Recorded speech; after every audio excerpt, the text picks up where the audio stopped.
Good evening from Katy Christian Magazine. We hope that you will have a blessed weekend. Our hearts go out to Floridians who suffered a catastrophic hurricane when Ian washed ashore on Wednesday, September the 28th. Even as we are airing this, many bodies have yet to be discovered and identified. No sooner did Ian strike than the morons in cable news shamelessly politicized Hurricane Ian. Let's take a look. Decades ago, it used to be one or two a season would happen. Now with climate change and these extreme warm waters, it's almost, it's happening all the time. But listen, you get an idea. You've been doing this for a while. I've been covering these for, since I've been in the business for 20 years.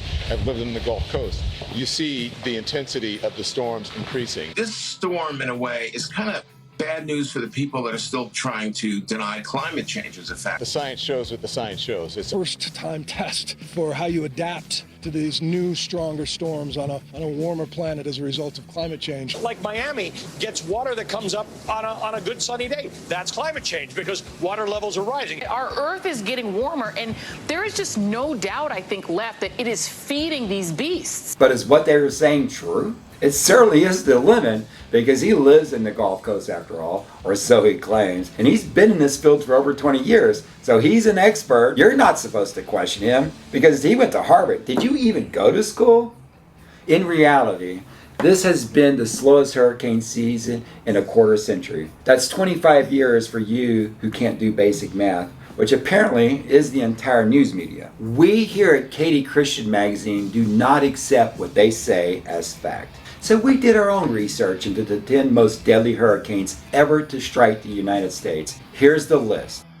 Only one, Hurricane Katrina, that hit New Orleans in 2005, even made that list this century. In fact, only one other hurricane even made the list prior to 1967, and that was Hurricane Audrey. You can't blame SUVs or big oil for that, now can you? But if man-made global warming is to blame, then shouldn't every hurricane season be stronger than the last?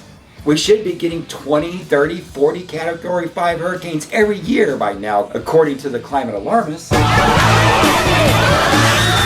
Back in May of this year, NOAA predicted 14 to 21 named storms, and 6 of them major hurricanes, possibly striking the United States. But if my math is correct, Ian is the 9th named storm and only the 2nd hurricane this season, the first major hurricane. That no way diminishes the death and destruction of Ian, and again, our thoughts and prayers are with Floridians. During the 1800s, Galveston, Texas used to be the largest city in Texas. Even as the dawn of a new century approached, Galveston was a thriving metropolis in its day. But that all changed on September the 8th, 1900, when an unnamed hurricane hit and destroyed the city. No one knows for sure how many perished, but best estimates that possibly over 12,000 people died that day. Many of them children. To this day, it is the worst natural disaster ever to hit the United States. So the next time you see all the so-called experts trying to blame you, your SUV, for not giving trillions upon trillions of dollars to Joe Biden to fight so-called global warming, just know this: they only care about advancing their extreme ideology